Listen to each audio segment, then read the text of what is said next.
Hello everyone. So, we will continue with the discussion on objective assessment of fabric handle characteristics to assess the tactile responses of fabrics. Okay. And we have discussed the subjective assessment in our earlier talk, and we have started the objective assessment, and basically commercially, as we have mentioned, that there are two set of instruments available for objective assessment. One is Kawabata evaluation systems KES, and another is that fabric assurance for by simple testing FAST system. So, the correlation between subjective and objective assessments are there, that basically that any subjective assessment we can correlate with the by measuring the objective fabric characteristics, like mainly low stress mechanical characteristics, tensile, shear, bending, compression, and fabric surface characteristics. All this we can correlate with the tactile responses like smoothness, fullness, crispness, hardness, and which ultimately we get the tactile sensations. Okay. So, Kawabata evaluation system for fabrics, it has got 4 different modules. KESF1, which measures the tensile and shear related characteristics at a low stress level, and KESF2, which measures the bending related characteristics. 3 measures the compressional characteristics, and 4th is the measurement of surface friction and surface roughness. So, we will discuss all these instruments, all these modules one by one, and their all the parameters of what they measure, their principles in details we will be measuring, okay, and their test parameters. So, the KESF1 where fabric sample fabric specimen is clamped between 2 jaws. One jaw is as we have mentioned, it is a drum which rotates both clockwise and anti-clockwise direction, and which by rotation it imparts tensile load. So, the fabric is fixed in one jaw, which is the drum, and a constant tension is applied which is 10 gram force per centimeter, just to keep the fabric in straight condition, and it is done by a weighting system where it is attached to the drum, and other jaw which is attached with the slider, which is for application of shear force. Okay. So, so this is the schematic diagram of the system, where this one dotted, this one is a fabric specimen, and it is attached with a jaw, that is a drum. The jaw is fixed on a drum.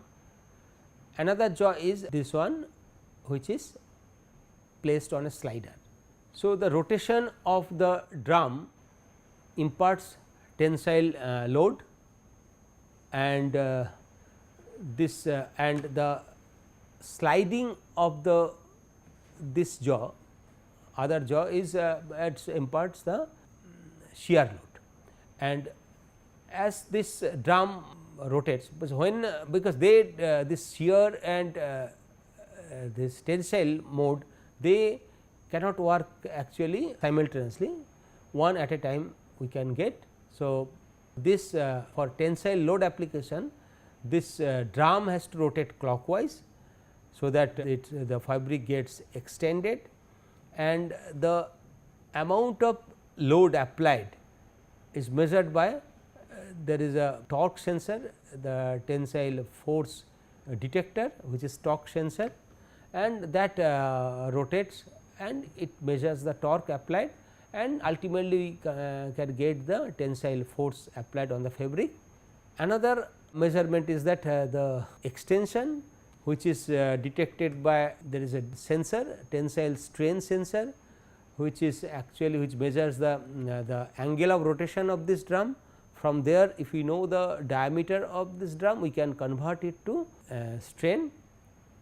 On the other hand, the other side, this slider moves laterally, okay, which is parallel to the drum to impart the shear force, and the force required to slide is measured by this shear force detector.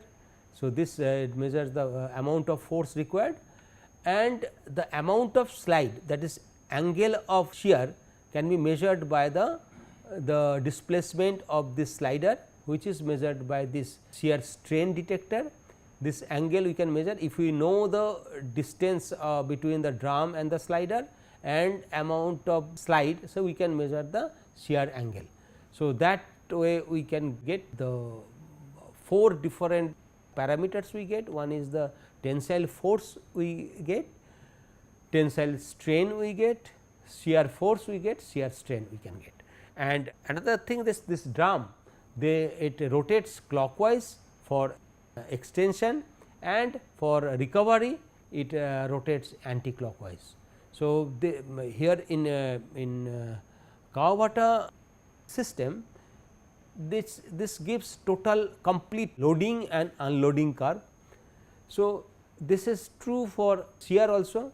So, shear, it gets the shearing when it moves from left to right direction, and similarly when we get it moves from right to left, it is a recovery, shear recovery.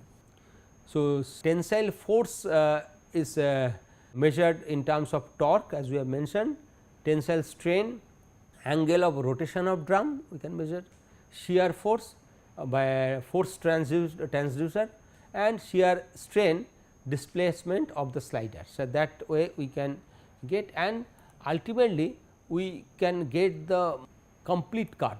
Like, let us see the animation here. Here in this the instrument, as we know that it works in both tensile and shear mode.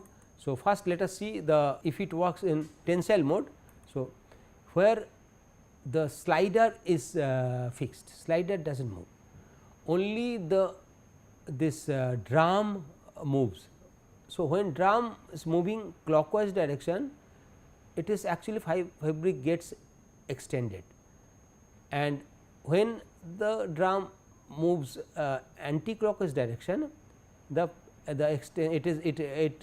returns. Okay. So, let us see once again. See, it is moving clockwise direction. So, the displacement, the extension is increasing and load is increasing. So, it is actually it will go up to a preset limit of say 500 gram per centimeter, that is a preset limit, is maximum limit is there, and after that it will automatically return to its original position. So, we ultimately get loading, extension and return, this curve, loading unloading curve we will be getting, and this is the tensile curve. From tensile graph we get basically 3 parameters we get. One is it is WT, which is tensile energy, WT, it is a KESF system. We denote this value WT. WT means the energy required during tensile extension, and that is nothing but it is a area under the loading curve. Okay. Similarly, it is a linearity LT. Linearity is expressed in terms of LT. LT means it is a tensile energy. It is a tensile energy, the area under this loading curve, the total area under the loading curve divided by the area, this area under the loading curve divided by this total area of this triangle AOB, this triangle. If the curve, that means if the fabric follows pure Hooke's law, then this linearity will be 1 that way. So, what is the how much it is deviated from the linearity, that it shows. Okay. Maximum value will be 1. Okay. So, Wt means area under the loading curve divided by this area, total area. It is always less than, linearity will be always less than 1. So, that if it is close to 1, that means it will give us the indication it is a totally elastic, it is within elastic region. So, that way that we can get idea about the loading unloading behavior of the curve, what is the behavior. And third one is the resilience. Resilience is nothing but area under the recovery curve, that is R recovery curve, and divided by area under the loading curve. It is expressed in terms of percentage. So, if linearity, so resilience is 100%, what does it means? It means that loading and unloading it follows the same curve, same path. Okay. So, that way we can get the 3 parameters from this tensile curve, and let us see this is the when it moves in shear mode. Okay. In shearing mode we will see that it is the slider is moving sidewise. Okay. And now it is moving, slider is moving back. Now, we will see once again. So, slider is moving towards from left to right. So, there is a shear deformation, and the it is a shear force, okay, shear stress and shear strain. It is shear strain in terms of angle. Okay. So, it is moving and it is coming back again, and again it is going back. So, this is the initial position. So, this way we will get a shear hysteresis curve. This curve is shear hysteresis. Okay. So, here the slider moves sidewise. Now, let us see the shear stiffness G. Shear stiffness is expressed in terms of G. So, which is actually slope of curve between 0 degree and 2.5 degree. So, between 0 degree and 2.5 degree, what is the initial slope of the curve? That is called shear stiffness. So, if the stiffness is high, the slope will be high. So, that is why this is the shear stiffness. And next is that hysteresis of shear. So, hysteresis of shear, which is expressed in terms of 2Hg at if it is at 0.5 degree shear angle. So, these are the shear angle, this is 1, 2, 3, 4, 5. So, here at 5 degree and it is a 0.5 degree. At 0.5 degree, what is the hysteresis? The distance between the vertical distance between the loading and unloading curve in that means shear stress difference in shear stress in the loading direction and unloading direction at angle 0.5 degree. That is expressed in terms of 2Hg. Another is the next another term is 2Hg5, when the shear, it is a shear hysteresis at 5 degree. This is the 5 degree. At 5 degree shear strain, the difference is what is the difference is expressed in terms of the 2Hg5, that is the hysteresis.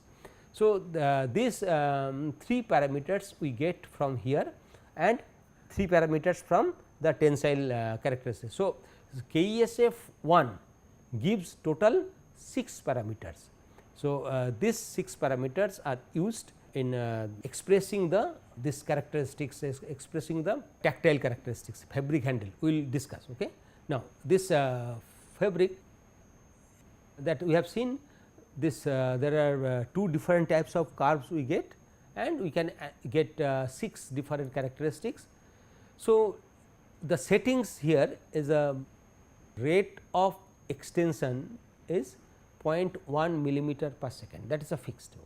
That at that rate it is a loading tensile characteristics if we measure, that means at that rate it will the drum will rotate. Okay. And the sample size is lengthwise, it is a short, lengthwise it is a 5 centimeter, and widthwise it is a 20 centimeter. That this is the, if you see this length is 5 centimeter and widthwise it is a 20 centimeter. That is the fabric specimen size, and maximum tension is 5 Newton per centimeter. That is the maximum tension is up to that tension it goes, and then this drum gets signal from the load sensor and it starts returning. So, that is the maximum, and accordingly it keeps on rotating, it repeats. Now, test parameter, as we have seen, the elongation at 5 Newton per centimeter tension EM is expressed in terms of percentage. Elongation its and energy under the loading curve is required to extend the fabric specimen to 5 Newton per centimeter tension is expressed in terms of joule per square meter. Linearity is unitless, as we have discussed, and tensile resilience RT is expressed in terms of percentage. Okay. These are the parameters which we get from tensile characteristics along with their units. Similarly, so these are the units, extension in terms of percentage, energy in terms of Newton meter and joule per square meter, and linearity unitless, and tensile resilience its in terms of percentage. And if we see the shear characteristics, the sample size, specimen size will be same, but same specimen we use, but here sliding speed is approximately 0.4 millimeter per second, that is the sliding speed, and maximum shear angle is 140 milliradian. It is typically around plus minus 8 degree, that at that up to that angle. So, we take the value up to 5 degree measure, but it goes, the curve goes up to 8 degree. The hysteresis which we have seen, it is up to 5 degree. Okay. And constant sample tension is 0.1 Newton per centimeter, the same as that in tensile it is initial tension. At this tension it is kept constant for shear, okay, just to keep the specimen tight. Otherwise, if the specimen is in slack condition, we will not get any shear force. Okay. So, these are the characteristics, and the test parameters which we get, we have already discussed. We get 3 parameters: shear rigidity at 39.4 milliradian, 2.25 degree shear strain, it is expressed in terms of Newton per meter. Shear hysteresis, it is at 8.7 milliradian, it is 0.5 degree angle, which is expressed in 2 by 2 Hg, and shear hysteresis at 5 degree 2 Hg 5 is expressed in terms of Newton per meter. So, this so here we get all this in KESF we get all these parameters, and now we will discuss the principle for KESF 2. So, this module it measures the bending rigidity, bending characteristics of fabric. Here we can see the fabric is again gripped with the help of 2 jaws. One jaw, it is a strain, this measured it is a torque sensor is there. This torque sensor it is here, which is gripped. Another jaw is which is actually make movement, okay, bending arrangement. So, one is torque sensor, another is bending arrangement, okay, and here is the fabric specimen. So, one jaw is attached with the bending arrangement. So, this is the bending arrangement and it moves along with this system. So, total this system, if this is attached with the, it gives gets drive from the motor, as it moves due to this arrangement, this total bending arrangement it takes the fabric sample, this it actually it bends like this and again it comes back, it bends and comes back. Okay. So, this is the way this work actually, and the other jaw is connected with the torque sensor, which detects the torque value of the steel wire. This is steel wire, it is hanging on the steel wire, so steel wire during bending the space.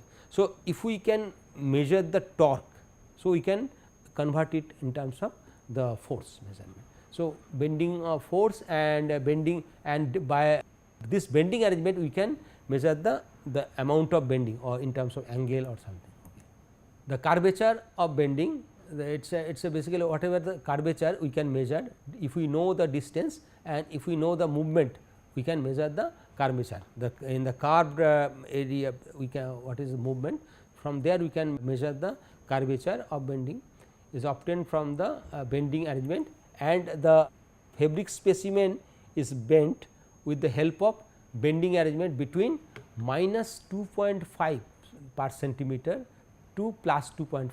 That is the curve, at that curve, within that curvature it bends. So, that means the fabric moves in the forward direction and also at the backward direction. So, if we see the animation, you can see this is the arrangement, and due to this arrangement fabric makes it bends. Okay. This is the due to this bending of this movement of this jaw gives the curvature, the x axis, and here it gets what due to the bending, the other jaw due to this torque sensor, it gets the torque value which is converted in terms of bending moment. Okay. So, bending, so we can see the bending force we can get. Okay. Now, just try to see, this is the bending other direction, again it is coming back, in this way it moves. Okay. So, we can see, and ultimately we get different parameters of bending. Now, let us see what are the parameters. Here we get two parameters, one is the B, that is slope between 0.5 and 1.5 curvature. So, this is the, so between 0.5 and 1.5 what is the curvature we can get, we can express in terms of B. Another is 2Hb, the hysteresis at 1 centimeter, this is at this value, what is the hysteresis. So, we get is bending hysteresis and bending rigidity. So, bending two terms we get B and 2Hb. So, here again setting and loading condition is that the rate of bending is 0.5 per centimeter per second. So, this is the curvature 0.5 at the 0.5 curvature per second at that rate. Sample size again it is a 20 centimeter in length and 1 centimeter in width. So, that way fabric is bent on that. Maximum curvature is plus minus 2.5 centimeter per centimeter. Okay. That is maximum curvature.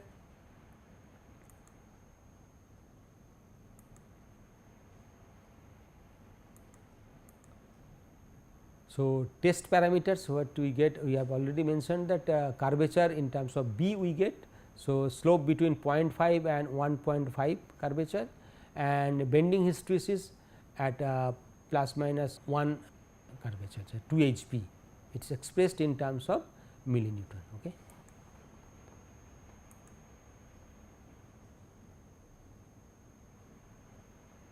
Now, coming to the KESF 3 system, this is actually it measures the compressional characteristics at low stress level. So, here the fabric is compressed between two surfaces, one is anvil which is actually on which the fabric is placed, another is pressure foot, and the fabric specimen is placed on the anvil and the pressure is increased with the help of pressure foot, while it is continuously monitoring the thickness. So, by the thickness detector. So, ultimately we get thickness versus pressure curve, and compressive pressure is detected by the compressive force indicator, actually that is any load indicator, load cell we can get. So, if we see the animation, so this is the compressional module KESF 3 module. Here this one is anvil, it is a plate on which fabric sample is specimen is placed, and this is the pressure foot. Okay. And the compressional force detector, it is connected with the anvil, and here is a thickness detector, which actually it drives the, here is the drive arrangement which actually rotates, and due to rotation this pressure foot moves up and down, and this is due to the rotation of this thickness detector, we get the thickness value, and they are interlinked. So, as soon as a maximum pressure is reached, this is the signal is sent to the motor and it reverses. So, in this way it moves up and down, and compression and recovery takes place. Okay. Let us see. So, the fabric is placed between anvil and pressure foot, okay. And now the compression for the compression, drive, it is started, it is going upward, and then again after reaching certain predetermined force, and it comes backward. So, in this way it moves upward and downward, we can get compression and recovery curve. And from here if we see, we get 3 parameters we get here typically, and in addition to that this parameter we get the thickness value also.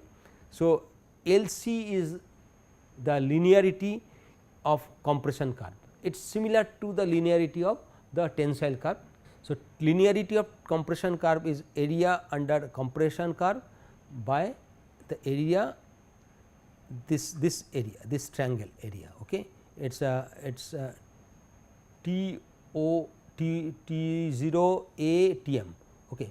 T0 means you can say this is the T0 and this is Tm, okay. And this at thickness at 0, almost lower pressure thickness, and it is a maximum thickness. So, this triangle and the ratio between this area under this curve and this area of this triangle gives the linearity. Again here the linearity gives the indication of the behavior, compressional behavior. Second is the compressional energy, area under the compressional curve. So, that is the C curve, and recovery RE, compressional resilience is that area under the compressional curve and by area under the recovery curve. So, this again this gives the indication of the how the compression and recovery takes place, okay. And linearity shows the nature of compression. So, this 3 parameters along with another parameter which is the thickness. So, here the setting or loading condition is that its rate of compression is at 0.02 millimeter per minute, that is at that rate the compression will take place. Area of circular foot is 2 square centimeter, maximum compressive pressure is 5 kilopascal, 5 kilonewton per square meter. That means, after that reaching that value, it will automatically come back. The test parameter is that it is a thickness compression as a proportion of original fabric thickness, EMC is expressed in percentage. So, thickness, original thickness of fabric we can get, and fabric thickness at 5 Pascal pressure is expressed in terms of TO.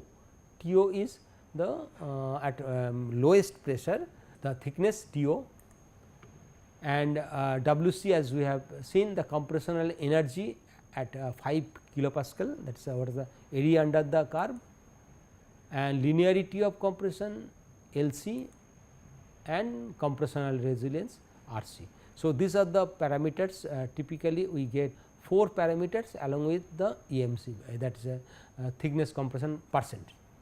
Next one and last module is that it is a KESF 4. Here it is very important in terms of the tactile comfort of clothing is concerned. So, here it measures the surface characteristics of clothing. Surface characteristics in terms of 2 parameters, one is the friction, another is its surface roughness. So, if you see the principle here, fabric specimen, it is kept under a constant tension, where a constant load is actually it is by hanging a constant load, okay, constant weight, and gets to and fro motion. So, fabric at constant load gets to and fro motion, and this motion is actually we get from by the rotation of drum. It rotates intermittently, clockwise and anti-clockwise motion. So, that way the fabric moves. Fabric is under constant tension and it moves to and fro by rotation, clockwise and anti-clockwise rotation of a drum. So, this way the fabric gets its motion, and the frictional force between the fabric specimen and the friction surface, we may change, we may select any other surfaces. Standard surface is there, but we can select any other surface at the friction point to detect the frictional force. Okay. So, frictional force is detected by the force detector, okay. And the surface roughness is detected by the displacement detector, where the probe is placed on the fabric surface, and when fabric moves laterally, the due to the uneven surface of the fabric, the probe moves vertically. The vertical movement of the probe due to the horizontal movement of the fabric specimen gives the indication of the surface roughness. Okay. So, vertical reflection deflection of the probe is the measure of surface roughness. Okay.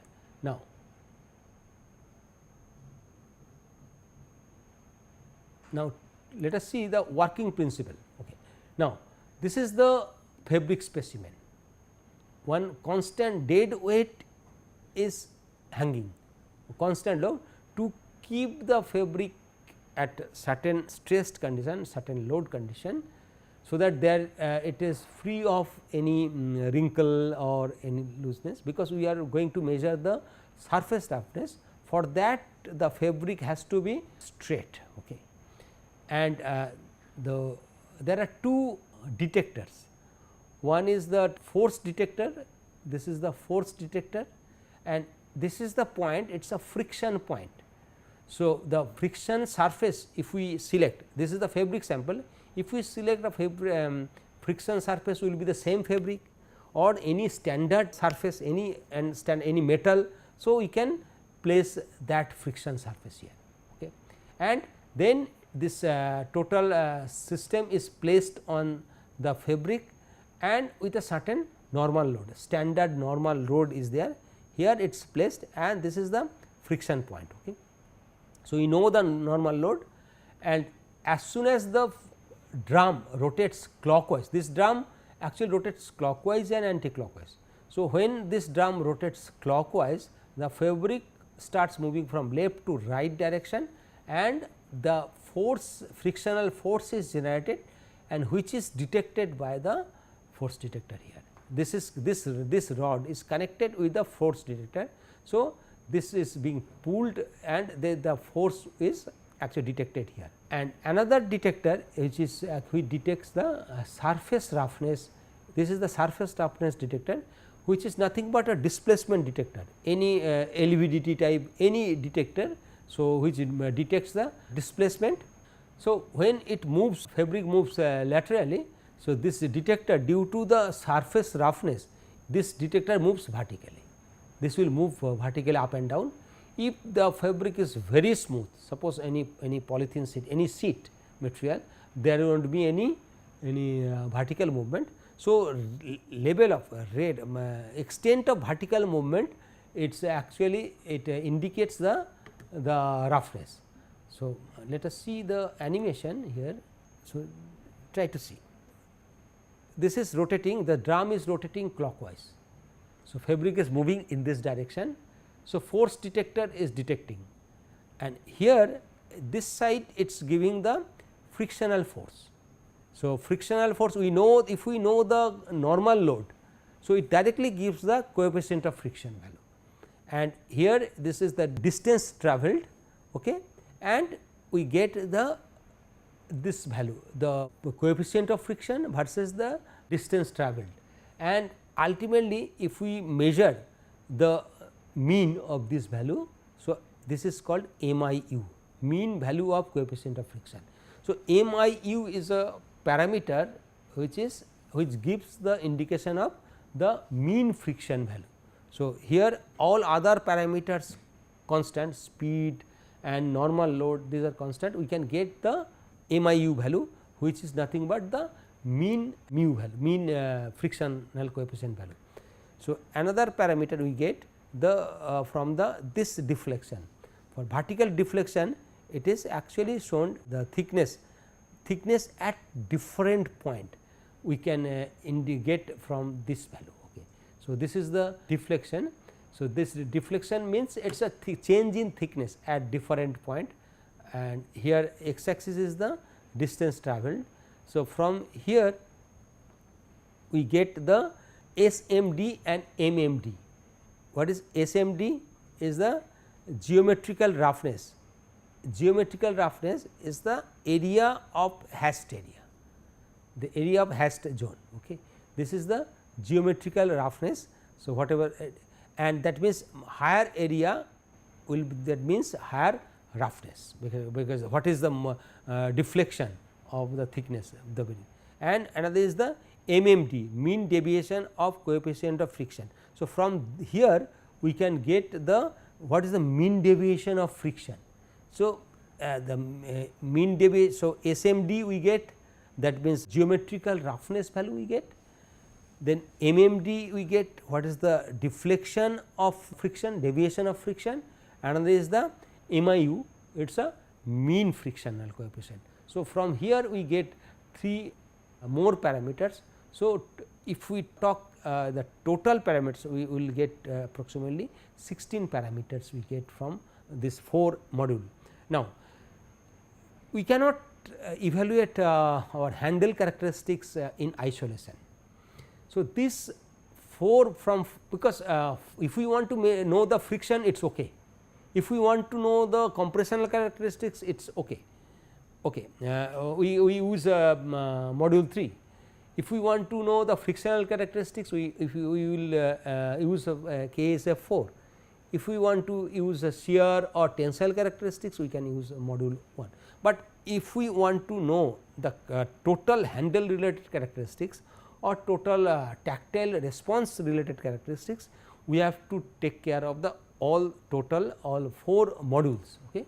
So, this settings are that for a transverse, the traverse rate of fabric is 1 millimeter per second, constant tension 0.1 Newton per centimeter, normal load during friction it is a 0.1 Newton, that is a fixed load. It is at that load the friction takes place. Maximum fabric movement is 3 centimeter. So, 3 centimeter it moves one direction and then it comes back. Okay.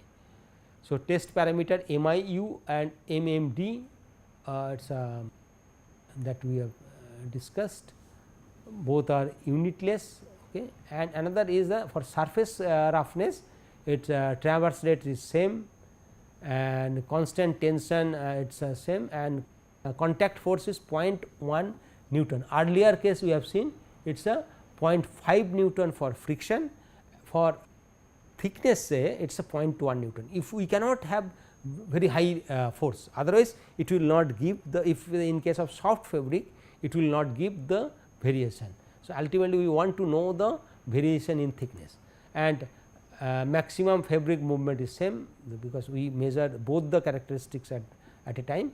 So, 3 centimeter movement. So, test parameters which we get, it is SMD, geometrical surface roughness. Okay. It is expressed in terms of micron. So, these are the all these parameters we get from, and after getting in KESF system, it is already it is installed, it is a basically the one software, one equation is installed, KN201L they might have come with the latest one also, but this is the equation they get. This is the generalized equation. This generalized equation, why it is a primary handle value, okay, obtained objectively. What is y? Y we have discussed earlier, like hurry, this type of parameters. Okay. This parameter, for particular parameter x I is the mechanical parameter which we test. So, what we have tested 16 parameters. So, all these mechanical parameters are here. Okay. This is the mechanical parameter, like linearity of compression curve, linearity of or tensile energy, these are the curve. Okay. So, these are we have all these parameters. So, each parameter is expressed in terms of x I, and it is a mean value of that x I, and this is the standard deviation of x I. So, this is the value, and ultimately here we get the coefficient. So, coefficient, these are the coefficients obtained by regression analysis. Okay. And C I is the contribution ratio, C 0, C say C O is the actually it is a coefficient, it is a constant, but C I is a constant, it is a contribution ratio. So, that which means for x I, say x I means a tensile energy, suppose out of 16 parameters 1 is for tensile energy, what is the contribution of x I for that particular value, particular parameter. So, this gives very nice indication, very good indication for this for a particular parameter, and m I is the average value of x I, and this is the standard deviation. And we will see in next class we will see that with the example for different parameters, different this is handle related parameters, different tactile parameters, this C the contribution value changes for a particular significant value of significant quantity. So, there are 16 parameters available, but all the parameters may not be significant for a particular handle response, particular response. So, for significant responses there are these values we can see in the next class. So, till then it is we will stop here. Thank you.